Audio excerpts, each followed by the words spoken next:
are. It'll be a moment for everyone to kind of get on and settle in. All right. Welcome to our Montessori Thrive Town Hall.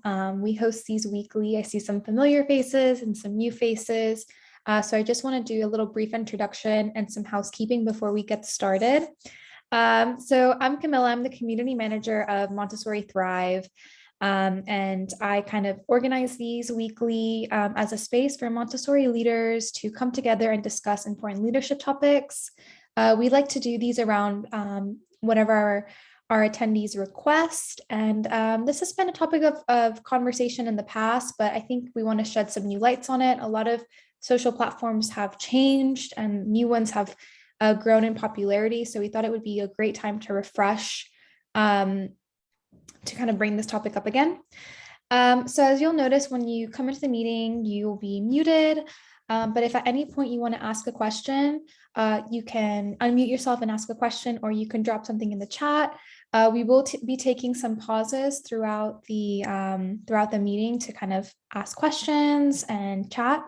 But I'm going to go ahead and get started on today's presentation, which is using social platforms effectively for your Montessori school. All right, so a little overview. We're going to do a little intro to social media, and then we're going to take a deep dive into each platform. And when I say each platform that's really relevant in the Montessori space. And then we're going to do a little quick summary, and we're going to have room for a Q&A and open discussion. I'd love to see what you guys are doing with social media, and if you have any questions for us or each other.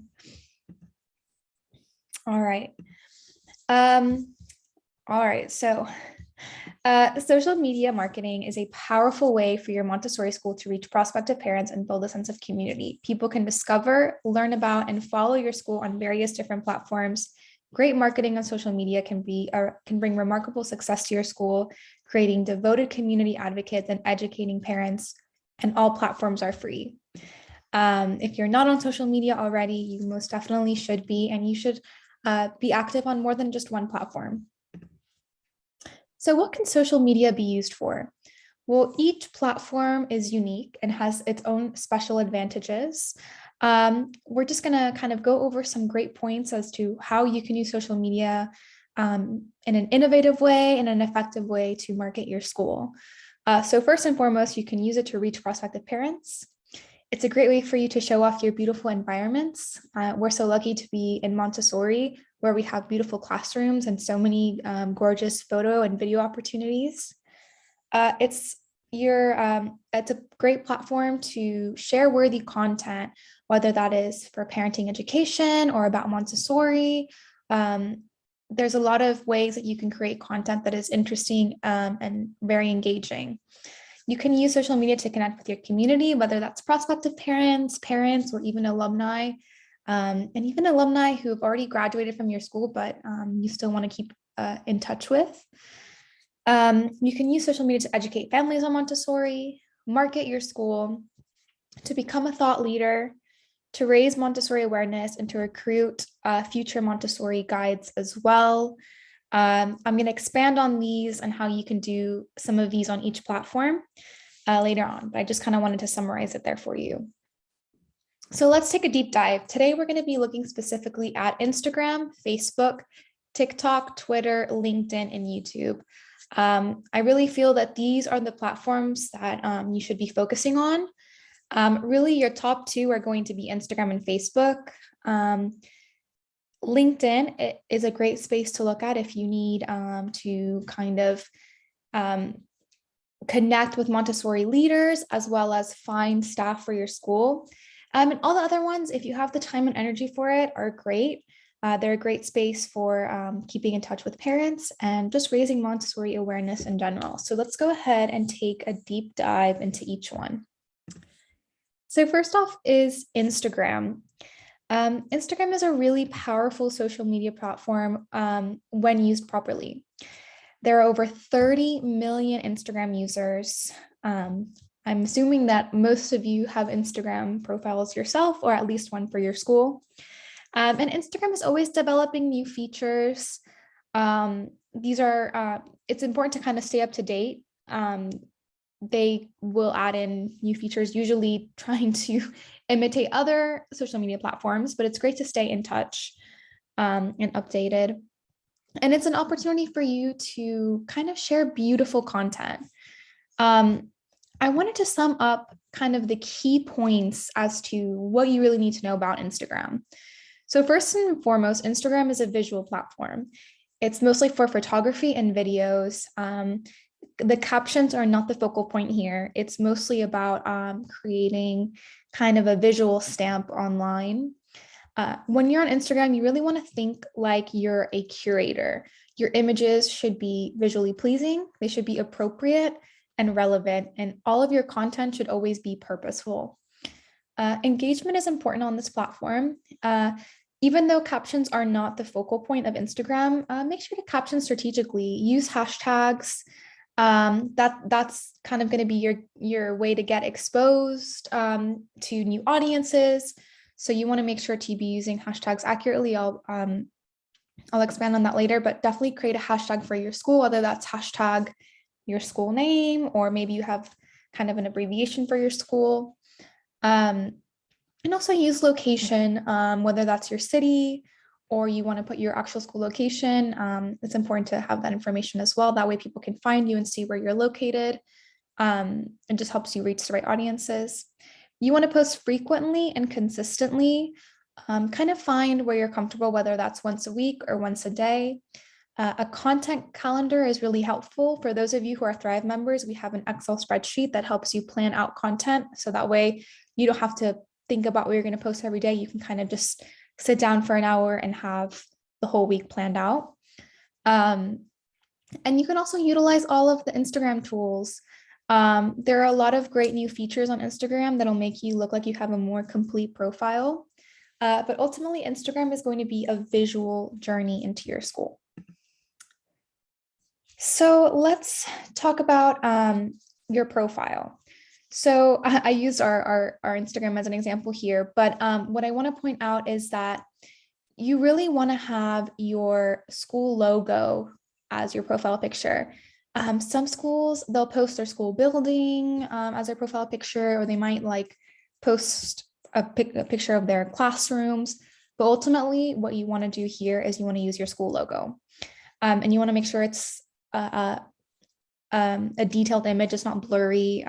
So whether you have a graphic designer or you maybe designed your own logo, just make sure it's a sharp image. In your bio, here we have a link to our town halls, but in your Instagram, you really want to have a link to your website. A great bio to have is, we are a Montessori school. If you have an accreditation, post that as well. And we serve family, children ages blank to blank. So straight off the bat, people know exactly what you're all about. And then here as well, you can see that we have our Instagram story highlights. I'll expand on those later on, but it's all visually pleasing and on brand. All right, now for the Instagram feed. I use Northwood Montessori as an example. They're a part of our community, and they have quite a lovely Instagram. So your Instagram feed is going to be always 3 images across and infinite images down. Something to think about is that most people who use Instagram are viewing it on their phone. While Instagram can technically be accessed on a desktop or laptop, it is an app that you use on your smartphone usually. So parents will be viewing it that way. Images should always be beautiful. They should represent Montessori accurately and display what your community feels like. So it should really capture an essence here. Like I mentioned earlier, you really want to think like a curator. Tools that are great for Instagram. Graphic design work that is brand relevant. If you've hired a graphic designer in the past, or you're lucky enough to have one on your team, they're great at designing some beautiful maybe edits, like such as these quotes. Also, Canva is great for these. I know Northwood uses Canva for some of their posts here. I believe Canva is free, or at least they have a free option. And I think they either have a free option or a discounted option for schools. I'm not 100% sure, but either way, it's very affordable if you don't want to hire a graphic designer to do work for your school. You'll need a good phone camera. You don't need to hire a professional photographer necessarily for Instagram, although if you have access to that, it's great. But a phone is good enough. Just make sure your photos aren't blurry. You can use filters, but be careful. I know Northwood here is a great example of using filters accurately. They've used the same filter for all of their photos. It looks very concise and it works for them, but just be careful not to use anything that kind of distorts the photo. But ultimately, you want some beautiful images that really capture the essence of your school, and make sure to get those photo releases as well from parents. You don't want to have any problems. Make sure you have permission to post certain children on your Instagram. I wanted to do a little example here of some good content versus some bad content, specifically for Montessori, of course. So here we have kind of two posts for back to school that don't really speak to Montessori. They maybe have elements of more traditional schooling. And all of these, by the way, are created on Canva. So these are just examples, but you can see this is not going to really align with the majority of Montessori schools out there, nor is this. It'll probably be better for public schooling or traditional schooling model. Whereas here you have example of more brand relevant content. Of course, you can use your school colors, you can use your school logos, use images that are really relevant to Montessori. So just be mindful as to what you're posting, because all of these photos are going to live together on kind of a gallery-like feed. And those are kind of the things that you want to keep in mind with Instagram, that you want it to be representative of your school and your brand, especially when you're thinking like a digital marketer. When it comes to images, you want to think the same thing. You know, here we have two beautiful images. We have the pink tower, which is of course very iconic. You can kind of see a little bit more of the Montessori classroom in the background. Here, you know, kind of a more creative shot, a child concentrating. You see wooden materials, maybe some sensory work here. Whereas here, these images, you know, this one kind of has a filter that distorts the colors too much and makes the photo a little bit harder to see. And also it's not exactly representative of Montessori. And the same as, you know, bright plastic toys. If you wouldn't have them in your classroom, kind of don't show that kind of content on your feed as well. Instagram and engagement. So social media was created to socialize. There are many ways that you can boost engagement on Instagram. I know your focus as a school is not to get a bunch of followers and likes, but it's great to have an engaged parent community. It just shows that there's excitement to partake in your school, especially when prospective parents are looking on your social media accounts, which a lot of parents do look at that. Hashtags, like I mentioned, are a great way to be discovered. There's no limit on how many you can use, just be thoughtful and purposeful with them. A good number is usually between 5 and 10 hashtags, and you should always use your school hashtag that I mentioned earlier. I see a question here in the chat. Oh, Camille. Yeah, please feel free to drop any questions. So ideas for good hashtags, really what I get asked this quite a bit. When you're thinking of hashtags to put under your captions, just think about what's in the picture. Always use your school hashtag. You know, you can always use hashtag Montessori. If you know you're showing practical life, hashtag practical life, hashtag primary, hashtag toddler, anything that's relevant to the photo to reach that specific audience. Just, you know, you can use those hashtags. Caption with questions. Encourage your community to leave comments and always respond. You know, you can always say, why do you think we have practical life in the classroom? Or what are the what have been the benefits of us teaching your children practical life? You know, have your children been more eager to help out in the home? And then kind of open it up for conversations in the comments. Share images of current students. Of course, like I mentioned earlier, get those photo releases, but parents love to see this. They're much more likely to check the latest posts. If they're seeing their children, they also feel proud. And if they comment, please respond and say, wow, thank you so much for commenting. We're so proud of, you know, this child for doing so great in the classroom today, or whatever response you feel is appropriate. And also use location marks. When you're posting, you can always put a location. whether that be your city or your town or your school, you can always add that. I recommend you do that. It's just another way to get discovered. Instagram special features, Reels. I put a little snapshot here of our Thrive Reels. Reels is really a feature that Instagram kind of copied TikTok. It's basically the same thing, just on Instagram instead of TikTok. You can create videos of a specific length, whether it's 30 seconds, 1 minute, or 10 minutes. It's great for event promotion, parent reminders, mini school tours, registration reminders, and even fun facts or parent education tidbits. When you post a reel, you're going to see this is going to pop up on your profile. So you've got your posts, you've got your reels, you've got videos, any saved things, or any photos that you've been tagged in. I see a comment here in the chat. Can we have a copy of this presentation at the end? Yes, we'll be posting the presentation slides on Thrive if you want to take notes or anything. I know it's a lot of information. So with Reels, you really want to record using your phone, because again, the content will be consumed on a phone, and it will also be posted in the size frame of kind of either iPhone or smartphone. You can also always want to use hashtag with Reels. They're great for exposure. Reels are a great way to get discovered. Sometimes they get like 1,000 views. You just post them out there. If you would hashtag Montessori, they're going to pop up to parents who are interested in Montessori. It just will. That's just how the algorithm works. It's probably more likely to get you discovered by prospective parents out there than general posts will. It's also important to have good lighting and good sound. I want to focus on that. You don't want to have, badly made or edited videos out there.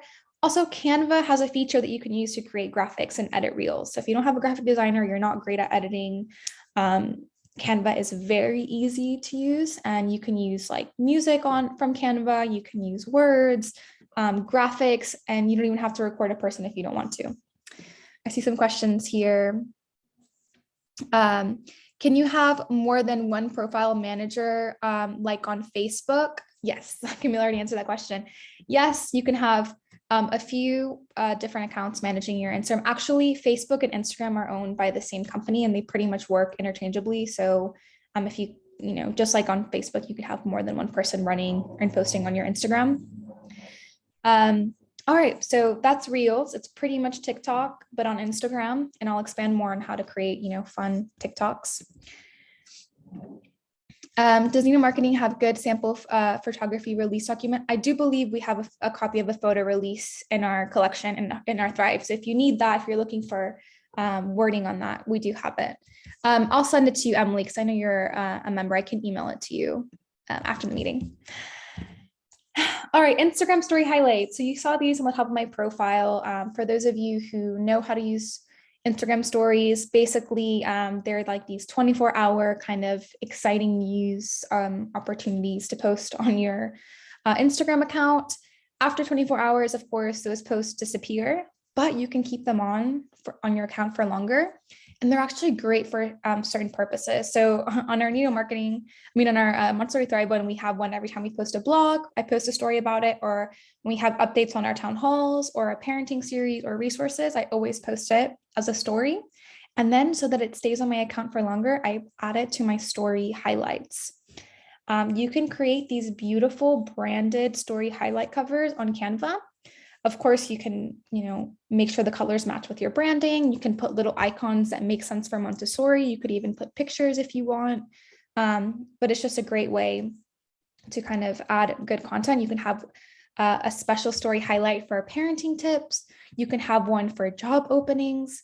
You can have one for program information, and you can have one for fundraising.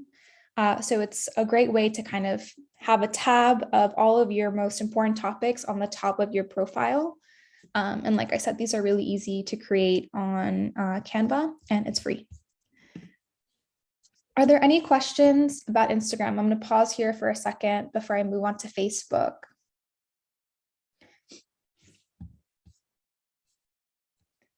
If anything comes to mind later, you can either unmute yourself or drop it in the chat. I'm happy to answer any Instagram questions. I see here something in the chat.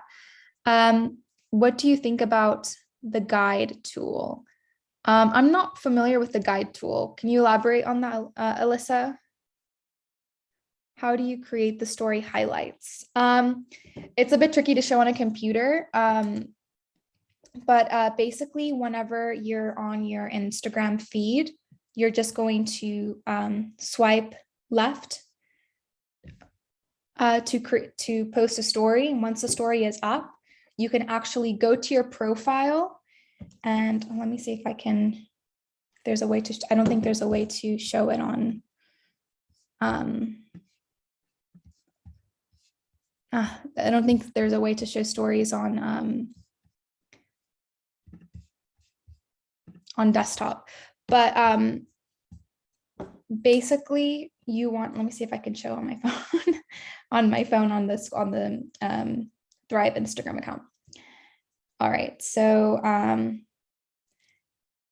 so basically you'll see, I don't know if you guys can see my phone here. I have the Thrive Instagram account, and you can, there should be a little plus button on your profile, and here you can add stories, and it will just show you all of your past Instagram kind of 24-hour posts, and you can select which ones you want to post on a specific tab, and then it'll populate on your profile just like a story highlight, and then you can select a cover photo for it so that it matches the theme that you want. Sorry about that. It's a little bit hard to show on a desktop. I hope that helped. All right, Tristan, maybe you will cover this as we move on, but do you post the same content for both platforms? If you mean Facebook and Instagram, yeah, you can post pretty much the same content. It's actually super easy to set up to be posted at the same time. Sometimes Instagram will actually give you the option to post on Facebook as well. And most of the time we say, make the most of your content and just blast it across different platforms.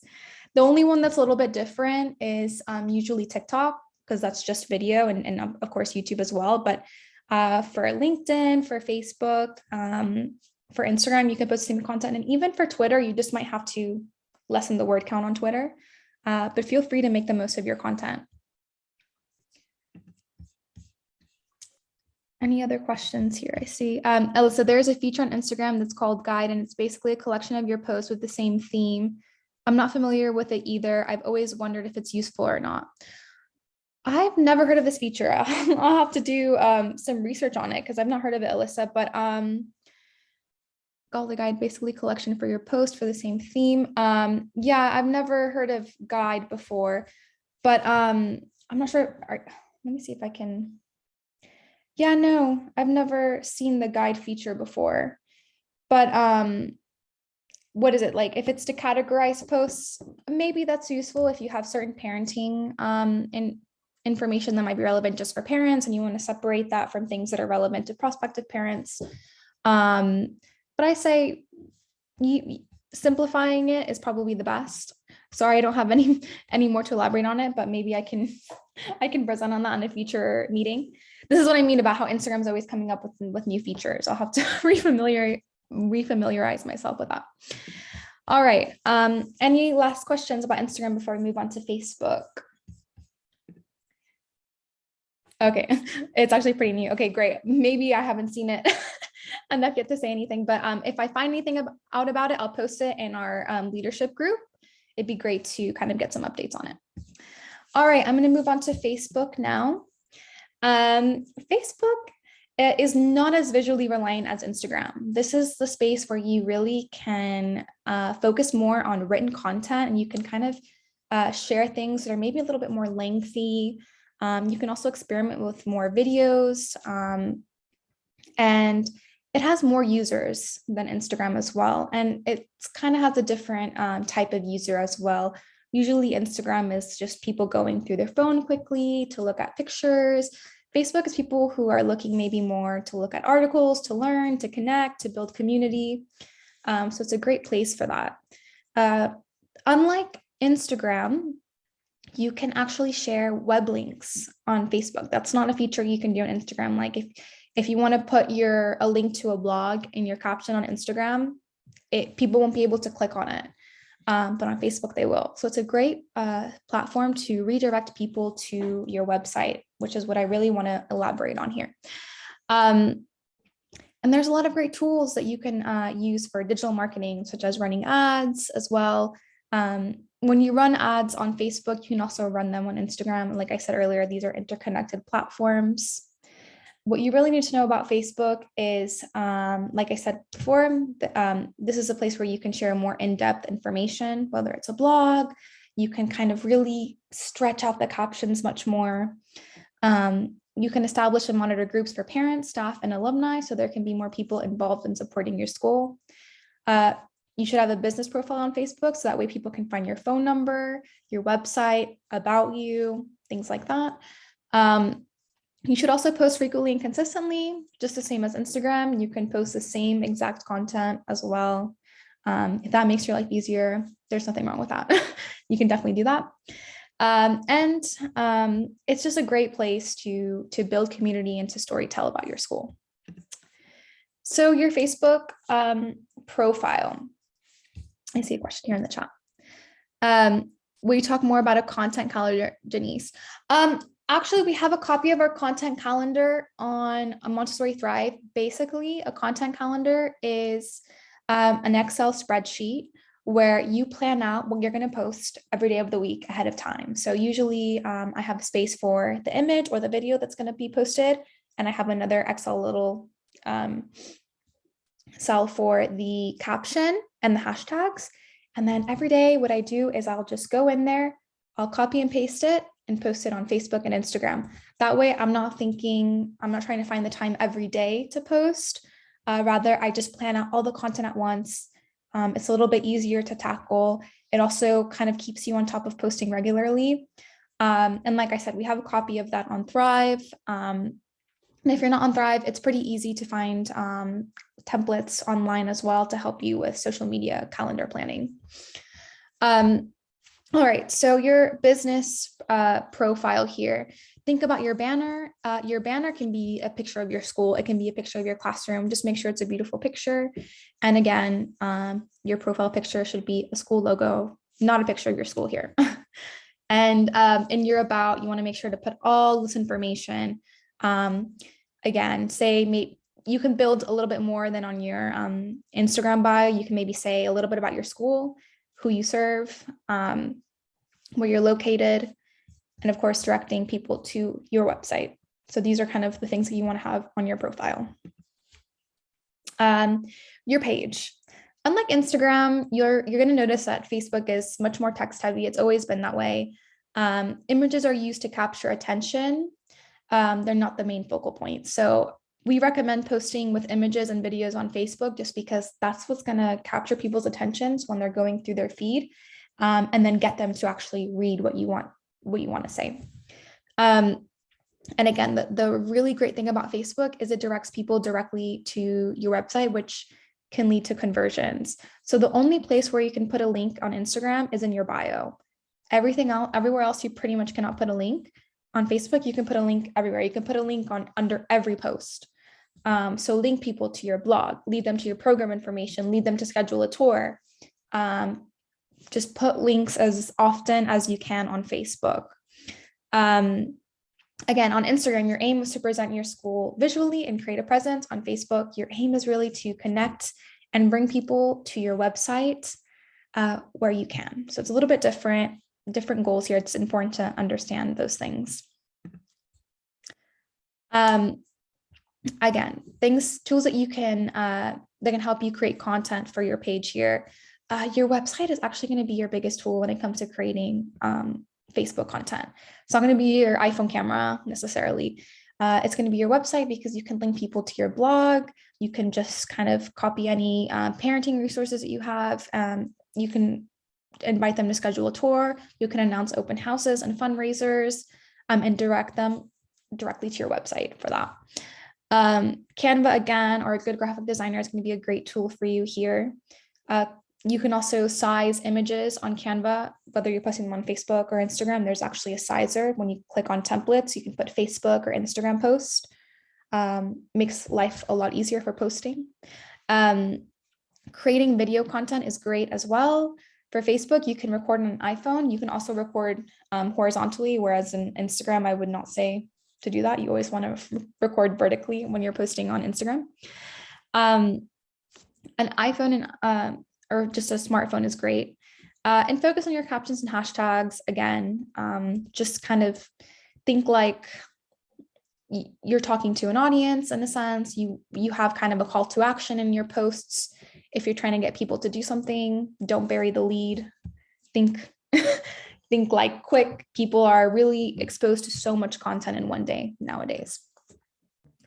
I just wanted to add on to that a little bit, Camilla. I think it's also really good if there's a great article somewhere on the web. It doesn't have to necessarily be on your website. I mean, it's always great to link back to your website, but if you find a great article about parenting or about Montessori in the media or anything like that, that's great too to link to, because they're going to see it in their feed, but they're going to see that your school posted a link to that. So you still have this sort of, this is what we talk about, becoming a thought leader. You become like the source of the source. So they're still kind of connecting you with this information, even though you haven't really had to write it. So if there's any great articles out there about parenting or child development or Montessori, obviously, anything like that, those are also great things to link to. And generally, you just have to write, just, hey, this is a great article about X,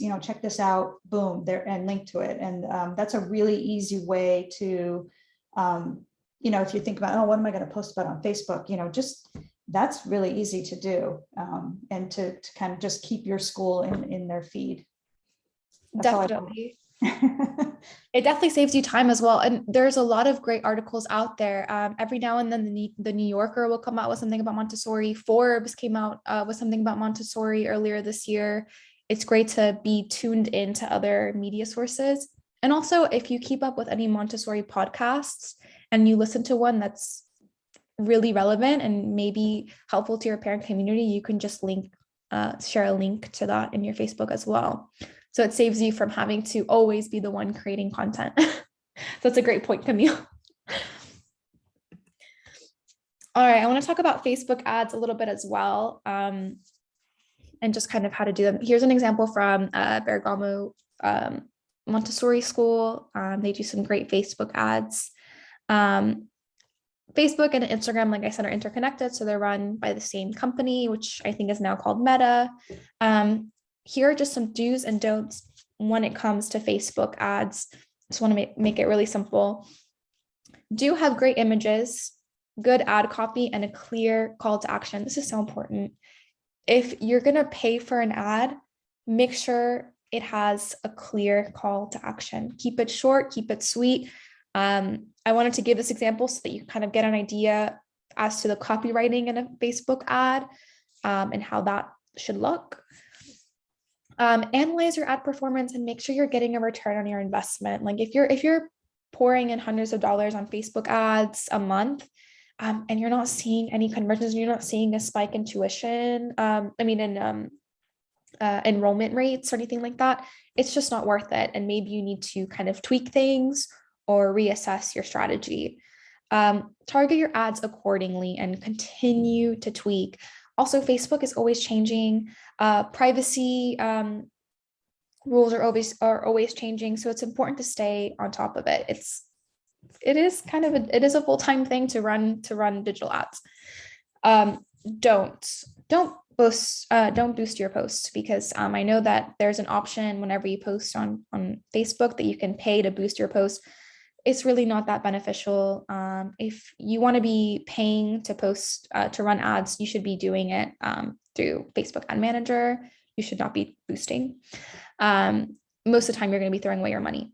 Spend all your budget on Facebook ads. Don't do that. If you're really, really looking at digital marketing, look at Google Ads first, because they're more effective, in our opinion. And don't bury the lead. Have a clear purpose for the viewer, direct them to your website instead. See here, a very short, brief message, and then a learn more button. And I guarantee you, when you click that learn more button, there's a little bit of program information and a pop-up for schedule a tour. That's the journey that the parent is going through. All right, engagement. Facebook gives you many more community building features than Instagram does. All you can really do on Instagram is maybe share something on your story that someone posted, or maybe like and comment. Facebook allows you to reshare a whole post on someone else's page or on your own page. It's also just a great community building tool, so you can build groups. Again, you want to use hashtags for exposure. You can use the same hashtags that you use on Instagram. Ask questions in the comments. If you're monitoring a group, post content that leads to conversation and connection, and respond to all comments, whether they're positive. And if they're really negative, you can delete comments. But if they're questions or anything like that, always answer the comments. Special features, events. Take advantage of the events feature on Facebook. It's great. You can use it to announce open houses, parenting lessons, recruiting. Maybe you're having a recruiting session and you want to invite prospective employees, fundraisers, and more. It's so easy to create an event. You usually have it right under create a post. You can create an event here. You can create a beautiful and brand relevant event banner on Canva that's branded and eye-catching, and you can run ads on your event as well if you want to. If you feel like I want to run ads for my open house, you can as well. So it's just a great feature. If anyone has any questions on creating events on Facebook, or if anyone has experience on this, feel free to drop it in the chat. Another special feature here is groups. Groups are a great way to keep communities engaged. You can have a group for alumni. If you want to keep in touch with your students. We've talked about this in a previous town hall about community building. When your students graduate or leave your school, invite them to join your alumni group. Say it's great for finding mentors, for future tutors, staying in touch with your Montessori peers. And guess what? When they're ready to go to college, they might be able to get in touch and leave you a testimonial, which is amazing for your school website. Teachers as well can have a Facebook group to kind of just connect, to receive school updates. Some schools do this, some don't, it's not necessary. And one for parents, whether you have a PTO or maybe a parent group, or you just have parents who are really engaged and want to participate in parenting lessons and want parenting resources, you can monitor a group for parents. When it comes to creating groups, so you always want to have a good admin. So make sure that someone is monitoring all the posts, and you want to have good group guidelines so that people know the focus of the group and know what's appropriate to post. Any questions about using Facebook? We're going to talk about TikTok next, but I want to pause here. Any questions, comments, concerns? I know it was a lot. I know Montessorians are really engaged more on Facebook is what I've noticed. TikTok terrifies me. Yes, it is. It is the new platform on the block. Ultimately, I want to also stress that Instagram and Facebook are the most important ones, in my opinion. They're the two that you should have. And if parents are on social media, they're the two platforms that you're going to reach them more than any other platform. All right, TikTok. It's a new kid on the block, and it's not just for Gen Z anymore. It's a content powerhouse, and it's a great place to get people to love Montessori. I see a lot of fear about TikTok. Hopefully this will kind of ease the pain a little bit. You can create content that's fun, informative, and engaging, and get more people on board with Montessori. So just a few things you need to know about TikTok. To understand how TikTok works, you really have to spend time on the platform. Download the platform, and you might be a little bit weirded out at first because when you download TikTok, you have a very randomized algorithm. So the videos that you're going to get are not attuned to you quite yet. It actually monitors how quickly you swipe up on a video that you're not interested in, and it starts to realize what videos you actually watch through. And when you have an interest in something, it'll show you more of that same content over and over again. So when you have parents who are interested in Montessori videos or parenting videos, all they're going to get is a bunch of Montessori videos and parenting videos. So it's a great way to reach a very engaged and targeted audience. And that's why it's become so popular and why brands and businesses love to use TikTok. Oh, I see. All right. So it's all about trends. You really need to spend time on TikTok to see what music is being used, what sounds are being used, and what types of videos are being made. And give yourself time to get on Montessori TikTok, search in the search bar, put Montessori, get used to seeing what kind of content people are putting out there in the Montessori space. There's a lot of Montessori content on TikTok already, and it's really cool to see. So it's a great place for inspiration. So the videos on this platform are short. They're usually 30 seconds, 1 minute, or 3 minutes, I think is the longest, although they're changing it to where you can offer 10-minute videos now as well. What's important here is lighting, video quality, and sound. And you're recording on your phone. This media is consumed on a phone, recorded on a phone. All you need is a smartphone. You don't need to buy a microphone or a better camera, really. Again, like I said, the only way to learn how to use TikTok is to use TikTok. I know that sounds weird. Really, you have to just kind of get accustomed to it. If you really want to get on board with trends, you can always look at some YouTube tutorials. I know that sounds weird, but really it's so quickly changing that it's hard to explain kind of how to use it without actually going on the platform yourself. Comments are important on TikTok as well, so make sure you're replying to them. It's not a great space to run paid ads just yet. I don't know why as a Montessori you would be running paid ads, so it's kind of just a place to experiment and explore and kind of be one of the first Montessori schools to be on. And like I mentioned earlier, the algorithm is very specific. So your profile on TikTok is going to be very minimal. People don't care that much about your bio. Just put your school logo and maybe a link to your school website. And again, maybe the children, the age group that you serve, and that's it. It's very brief. TikTok do's and don'ts when it comes to the content, because this platform is entirely about the content. Captions are almost irrelevant. Hashtags are important. Captions, not that much. Do's: create short and fun videos. They should be witty, captivating, and to the point.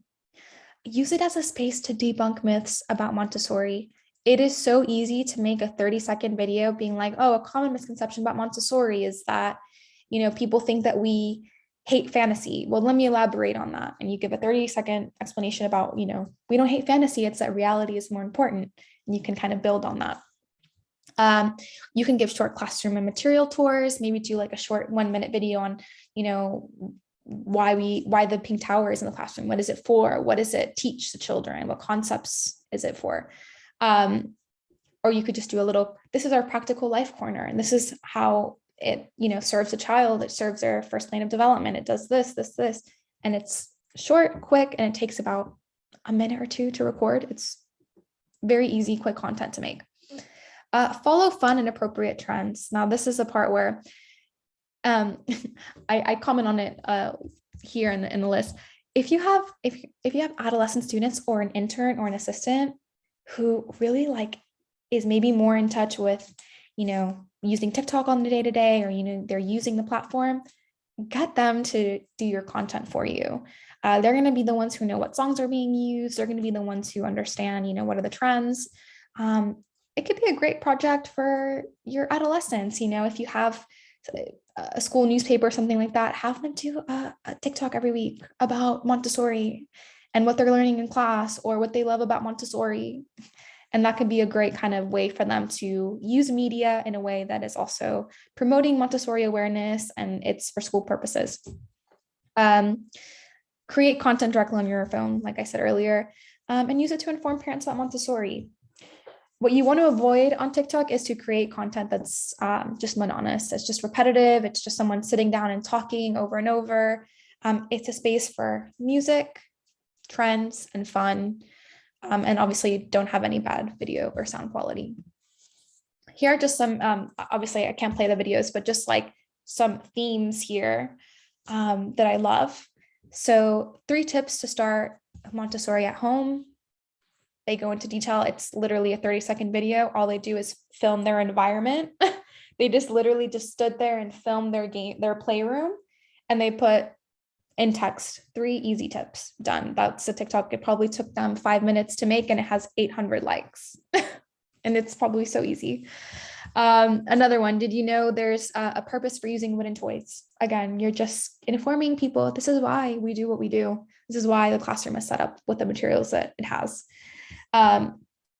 Montessori Playroom, again, all they did was explain why they have low shelves, explain why they have wooden materials, and explain how that supports the child's kind of journey to independence.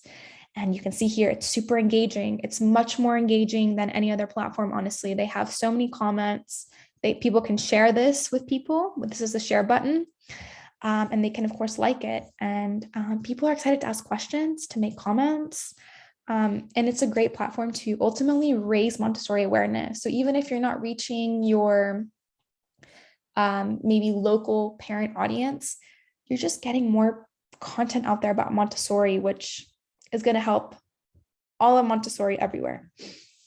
So some TikTok content ideas here. Oh, I see a question here on the top. Is it easier than Instagram? For some reason, Insta is clunky to me. In my opinion, TikTok is easier.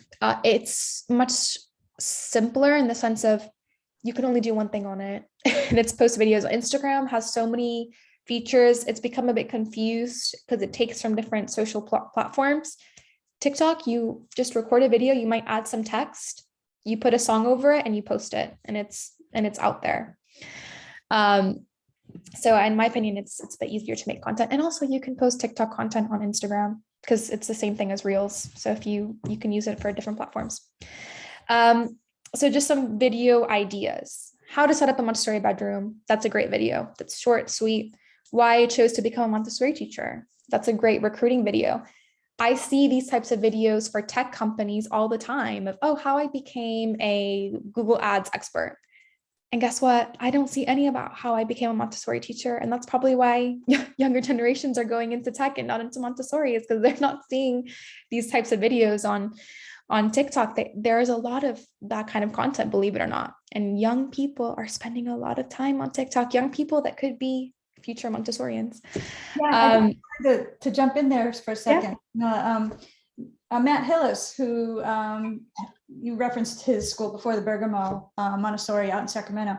He said he's been having great luck finding assistant teachers on TikTok.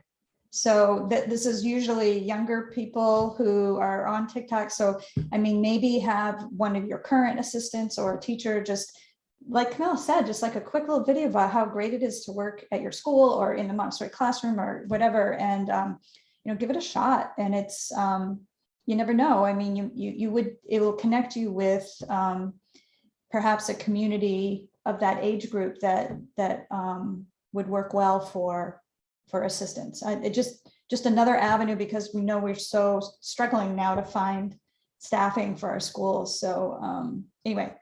100%. Yeah. You could literally, there's videos on TikTok where it's literally just someone in front of the camera and they're just pointing like this. And they just put reasons I became a Montessori teacher. I get to work with kids. The environment is beautiful.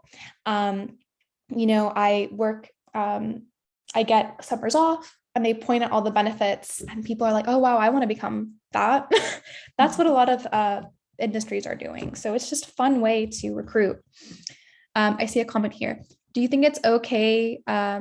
This is okay as a start to, do you think it's okay as a start to point to reshare Instagram Reels on TikTok? Yeah, you can.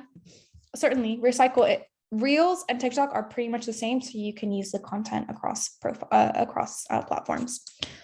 Another idea, a day in the life of Montessori, like what I do in a day. I wake up, I go to work, I set up my classroom all beautifully. I welcome the children in. We, have our 3-hour uninterrupted working period. Look how peaceful it is. We go to the playground, we have lunch. Amazing day. People would love that. People like looking at that kind of content. I don't know why, but they do. Did you know videos like, oh, did you know that Montessori was actually, founded, this many years ago, and this is a history, or did you know that, just random fun facts on Montessori. The purpose of this material is, like I said before, the purpose of the pink tower is the purpose of the math, why we use beads and math and things like that. How I became Montessori teacher, parent testimonials, Montessori versus traditional education. You can just do Montessori does this, traditional does that. Montessori does this, traditional does that. Very quick video. Why we don't do this in Montessori. So why we don't use plastic materials often, why we don't have overly stimulating classrooms. Also, this is a great one for parenting, instead of yelling at your kids, try this, or instead of,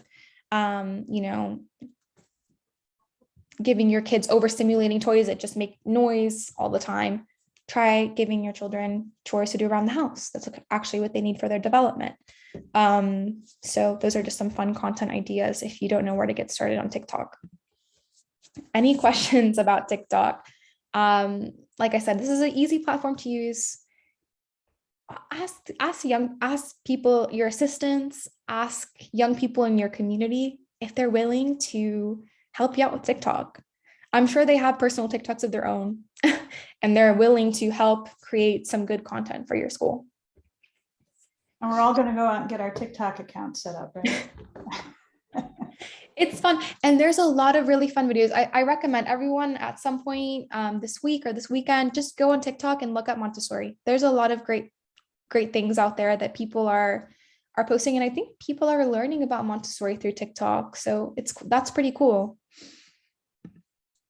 All right, I'm going to move on to Twitter. If you have any questions, again, you can pop them in the chat. I see a question here. What is a recommended frequency to stay relevant posting on TikTok? I mean, TikTok is not a priority for most Montessoris. I understand that. Once a week or once a month. I wouldn't say daily on TikTok. That's a lot to ask for a school, but just whenever you have the capacity and time for it, it's fun to build up over time.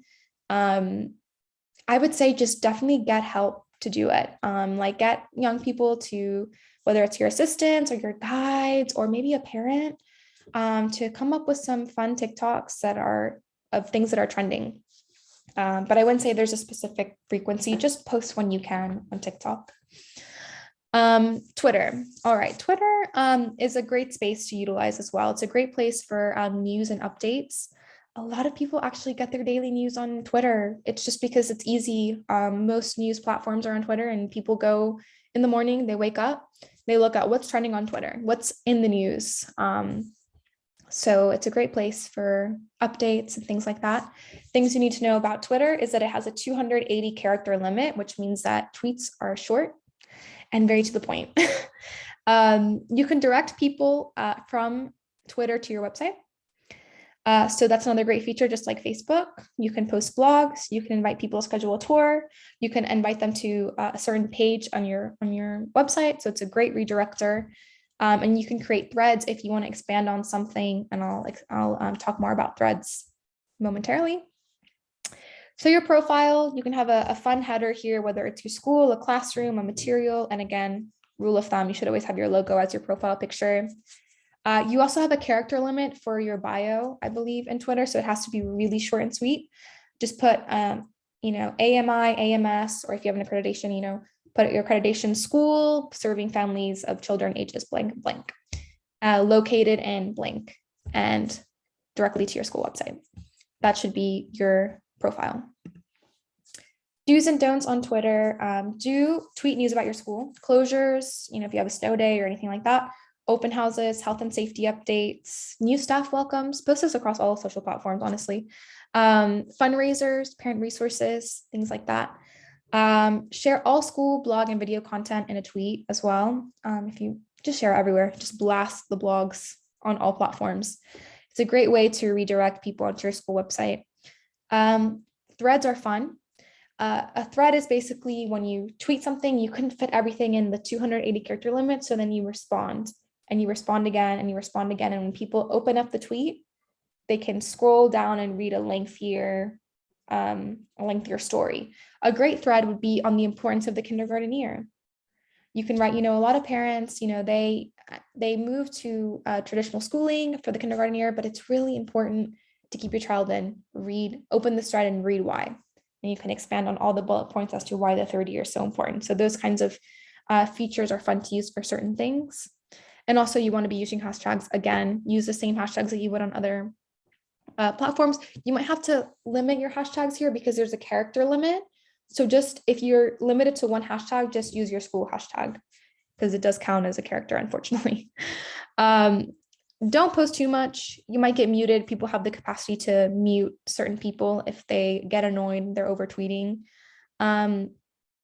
Just posting is not enough. Engage as well. You want to be liking people's tweets, retweeting. If someone tweets a good Montessori article, retweet it. And just like and share when appropriate. That's really all I have to say about Twitter. It's quite a simple platform to use. If any of you have any questions about Twitter or have confusion using it or don't know what to use it for,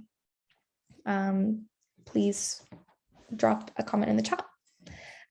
We're going to move to LinkedIn. LinkedIn, I've noticed, is often overlooked in the Montessori space, but it has so much potential. I think people are starting to notice it a little bit more, but it's really a recruiter's dream come true. And I know that a lot of Montessori schools are struggling with finding staff and people are leaving because they're burnt out and they need to recruit. So LinkedIn is going to be your best friend for that. It's a platform that is great for finding new talent. Again, it's a free platform. They have like the premium option, but there's a lot you can do on the free option. You don't have to pay to have an account. You can post job openings for a fee, of course, if you're doing it on the LinkedIn like job postings, but it's free to just post that you have an opening, and it's free to reach out to people. So technically it's free, unless you want to pay to post a job on LinkedIn. Honestly, it's free to interact with other people. It's a great way to recruit and find future guides and assistants. You can also create groups just like you can on Instagram for networking purposes. Maybe AMI and AMS should create a group on LinkedIn for people who want to work in Montessori. That would be a great use of the space, but you can create groups of your own. You can message people and invite them for an interview. And most companies are doing that, believe it or not. Even though I know in the Montessori space, we're very polite. We're not pushy, we're very a lot of people are just, oh, hi, I looked at your profile and you might be a good fit for an assistant. Do you have time for a call? People are doing that. So it's a great space for that. If you're really out there searching for assistants and you can't find them, LinkedIn might be your answer. And you can also redirect people onto your school website, onto your careers page. So it's great. So your school profile, again, is super simple. You can have a fun header, again, with your logo. And it's easy to share posts. You share photos, videos, polls, and you can share articles as well. Pretty much like Facebook. It's very similar to Facebook. LinkedIn content. It's a space for professional development. So your content should be connected to that. So it's not necessarily, you're not sharing parenting information as much, although you can if you want. Always share your blogs, in my opinion, but some great content to post on LinkedIn is well-written blogs that your staff have written, congratulating your staff for completing training. So if your staff, did a new training, or they got a master's degree, or they've been with your school at 10 years and they're getting special recognition, post that on LinkedIn. It's a place for showing off professional development. So it's great for that. Post about any and all job openings. Just make a post about it. It's free. It's free to post about it. Need I say more? It's just a great place. And it's a place where people are looking for work. People are looking to grow professionally. So it's such a targeted audience. And post inspirational content. Post, this is why we do Montessori. This is why we love what we do. This is why I love being a Montessorian. Post today, There was a child who he cried every day for a week coming into school, and today he didn't cry, and I could see the joy coming into the classroom. I feel so accomplished to be a Montessori teacher. That's going to inspire people to want to work in the Montessori space. So it's kind of a place for inspirational content or things that you're proud of, any accomplishments that your school does, like opening up a new program, things like that. It's very much for that. Use it to connect. It's designed to form connections. It's not just a place to post. You have to actively go out and invite people to like your page, invite people to connect, send yourself introductions. You can connect with other Montessori leaders as well. Leave comments and congratulations under posts, and also use hashtags again to get discovered. And you have to be actively messaging on LinkedIn. This is probably the platform where you're going to be engaging the most and reaching out to people the most. I wanted to kind of give a little copy of a great message on the messaging system on LinkedIn. For those of you who are going to, you can have a copy of this presentation you can copy and paste this, but when you connect with someone who you think would be a good assistant for your school or a good guide, send them a message and just kind of introduce, this is what recruiters are doing. This is what a lot of other businesses are doing. And then you can see if they might be ready for a casual call, then a formal interview. You can also see where they're based. So you can see if they're in your local city or in your local area as well. So they don't have to be in your local area for you to reach out to them, though. They might be willing to move for the role. So it's worth reaching out. If you're not actively recruiting, there's so much that you could be missing out on. Any questions about LinkedIn? Going to finish on YouTube quickly. Or any of you active on LinkedIn have any questions, if anything comes to mind? I do see a lot of Montessorians on Facebook, but I feel like most of them tend to be consultants. I don't see a lot of school profiles. So if you do have a LinkedIn for your school, that's great. You're already ahead of the game. YouTube. YouTube is the most popular video streaming platform in the world. Everyone pretty much at this point is familiar with it. You can post videos with different privacy settings on this platform. It's consumed on phones, desktops, and laptops. It's not just like on phones like TikTok or Instagram are. They have much more staying power than TikTok videos as well, because people can go on your channel and they can look at all your videos very, very easily. They're always there. And it's easier for people to search through videos than on other platforms. And you can share your YouTube videos on your website, on other social platforms as well. And these videos should be a little bit more thoughtful and well-made. They're not as easy to make as TikTok and Instagram videos. Great content for YouTube, a school tour, maybe a more detailed one that's a little bit lengthier. Meet the teacher. If you have a teacher, you can record their story, why they got into teaching, why Montessori videos, parent educational videos, parent alumni testimonials. You can also create videos for children if you want to. You don't have to. A lot of us did this already for lockdown. YouTube tools that can help. I see a question here. Do you have a good resource or recommendation on programs or platforms that create and edit these videos? Yes. So here are a few. So really, you can record on your iPhone, but we recommend getting a better camera for YouTube. It's up to you. Now, iPhones are pretty good. Video editing software such as iMovie, Premiere is an Adobe one. If you have a graphic designer who can edit your videos, that's amazing. Most Montessori schools don't have that. Final Cut is another one. You can also use, believe it or not, Canva. Canva again to edit everything. Another one is Loom. Loom is if you want to record things on your screen. So like if I wanted to record this presentation and me voicing it for parents, I could use Loom. So that's another tool. And you can also just post Zoom recordings. A lot of, we do that. We post our town hall recordings on our YouTube channel. So yeah, there's a few different tools that you can use to edit and record your YouTube videos. You can also categorize your videos. You can have a category for parenting videos, for alumni videos, for tours. And like I said here, no, if your parenting sessions are on Zoom, you can post the recordings as is. It's fine. People are very used to watching Zoom recordings at this point, so you don't have to worry about editing as much if you don't have the capacity for it.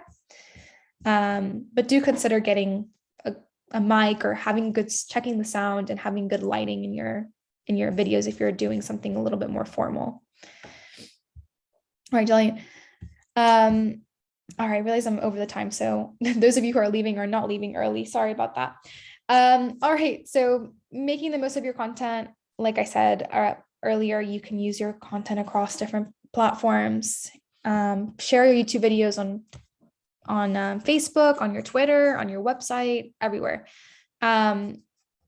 Also, posting YouTube videos on your website is great for SEO because SEO loves content. So it's good for your Google searches. It's going to help you move up the list because that's kind of how the algorithm is built. It wants new, fresh content regularly. And also you can share your YouTube account with prospective parents so they can do their own deep dive into your school, which is kind of fun for them as well. That was a lot. So let's discuss. I know most of you have to head out, but if there are any final questions, I'm going to stop sharing now. If there are any final questions about social media platforms or using them, please, yeah, now's your time to ask any questions.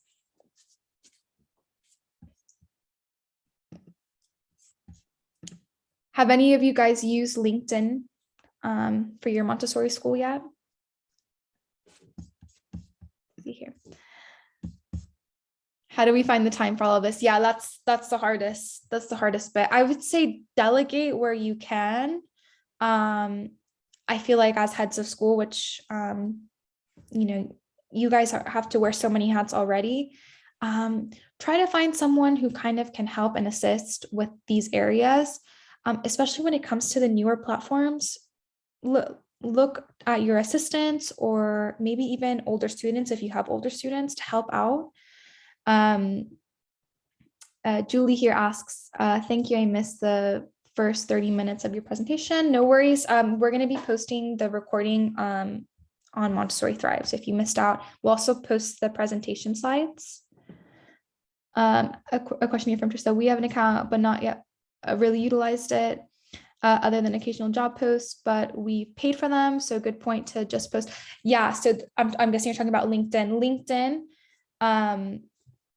It's great that you have an account, but yeah, post on it regularly. And the way to make the most out of LinkedIn is to actively message and recruit people who you think fit the job description. So search for people that have Montessori training or have interest in early child development or working at a school and reach out to them. Be like, have you considered Montessori?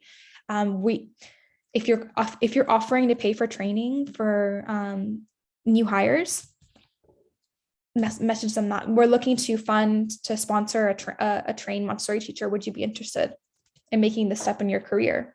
A lot of people would be excited to receive those types of messages.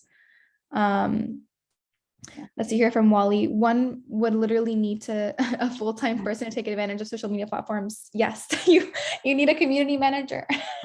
Yes. Well, not necessarily, Wally, too. I mean, one thing I would highly recommend is like sort of the marketing adage is repurpose. So if you have one blog, then you can post about that on all your channels. You can chop it up into pieces and post it multiple times. So because they're social feeds, not everybody's going to see it the first time. So if you present it in a different way,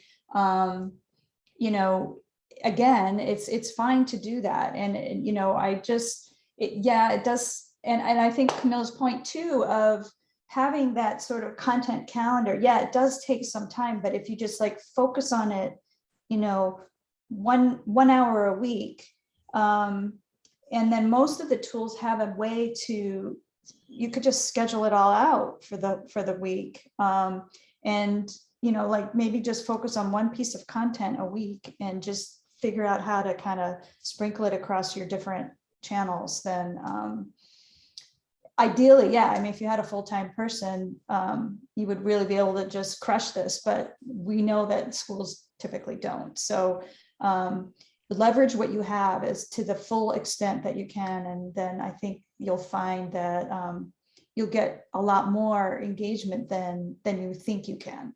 So Camila, basically we have hired a person for marketing and admissions. What I'm finding is that at least at this time around, maybe it's seasonal. I mean, she's totally consumed with the admissions process by itself and not even getting time to do the other things. And that's the frustrating part, because how do you, I mean, we're just trying to figure out how to do this efficiently so that we can, get in all of these different things that I think one needs to get into.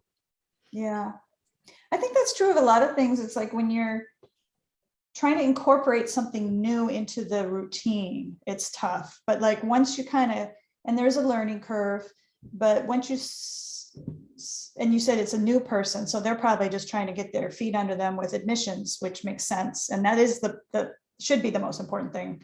But maybe over the summer, or if there's a little bit of a lull, they can take some time to think about doing this and coming up with a process where they can have a content calendar and there's tools out there too. I mean, simplest thing is like what Camilla said, with just an Excel spreadsheet and just, Monday through Friday, this is what I'm going to post about. And then just sit down once a week or even once a month and plan it out. If you're just like posting once a week, it's not, I think like anything else, I think the hard part is just initially taking that action to set up the process to do it. But then once that process is in place, it shouldn't take a full-time person to manage.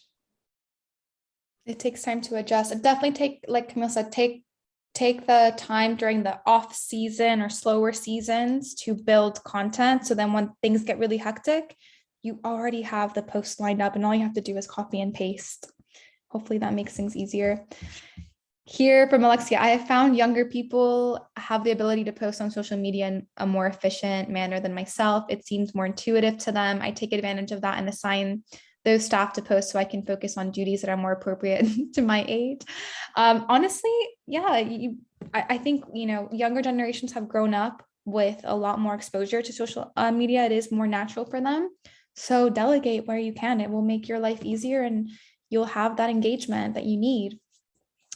Cora here, how much time should lapse before you post the same type of content again? I don't know. Honestly, you have to think about a lot of parents won't see it the first time you post it. So it just depends. Like I would say, don't avoid being too repetitive. If you feel like you're being too repetitive, you're probably being too repetitive. I would say, it's easier to kind of spot those things when you're planning your content in advance. You can see, I've already posted about practical life like 3 times this week. Maybe it's time to talk about maybe Montessori math or add another parenting tip. So I would say plan out your content in advance if you can. That kind of avoids being repetitive. But I don't know, just recycle the content, make most of the content you create. And it can kind of have once you're doing it, just kind of like the way the academic school year is, you can have like every October, we really focus on, the importance of the kindergarten year. And then that's something that, a year later, if you're posting about that again, and even the same content, it's going to land differently. So it does probably take a while to kind of come up with that annual rhythm of posting, but anyway, that might offer some structure to it without feeling like, oh, I've posted every day for the past 30 days about the same thing. You don't want to be doing that, obviously, but I see here from Rosalie, should we be using stock photos or should photos be of children enrolled, past and present at your school? Lots of limitation as many parents do not agree. Honestly, you can use stock photos. Just make sure that you have the right to use them. The photos that I used in the presentation today, all of them were from stock photos from Canva. They're available, and there's actually quite a few Montessori relevant ones. We also have our Nido marketing stock photo images if you're a member of Nino Marketing, but you can use stock photos as long as they're relevant. It's a little bit harder sometimes to find specific Montessori ones, but there's a lot of great parenting ones. There's no rules to using stock photos. Just make sure that they're free and you don't have to pay to use, like, especially in your advertisements, especially in your paid ads. Do not use photos that are not free to access. Trista, thank you. Thank you, Trista. And I see here from Denise, this has been really helpful. I even downloaded TikTok during the call. Well, just have fun on TikTok too, Denise. Like, just look through some like Montessori TikToks, and it's really fun to see the content that's out there. People really have a passion and love for Montessori, and I think it's going to inspire a new generation of Montessorians. So it's exciting. Any other questions or comments? Also, you can email me. I'm going to drop my email with any questions about social media. It's my favorite topic. And you can also post in our Facebook group, which is just look up Nino Marketing on Facebook groups, and we're there as Montessori Thrive. And this presentation has been live streamed on Facebook too, and we'll leave it there in our Thrive group. So if you're not there, or if somebody else wants to watch this, then they can check it out there too. So Camilla, this was great, really. Such a great it was a lot to cover. Yeah, maybe next time we'll do one on each platform. On each platform. So yeah, thank you. This was great. I'm not on TikTok either. I've seen my daughter on it a lot, so she says, "No, Mom, you don't want to go there," but I think I might want to. So anyway, have a great day, everybody. And thank you, Camilla. That was really a great presentation. So. Thank you, everyone. Have a great day.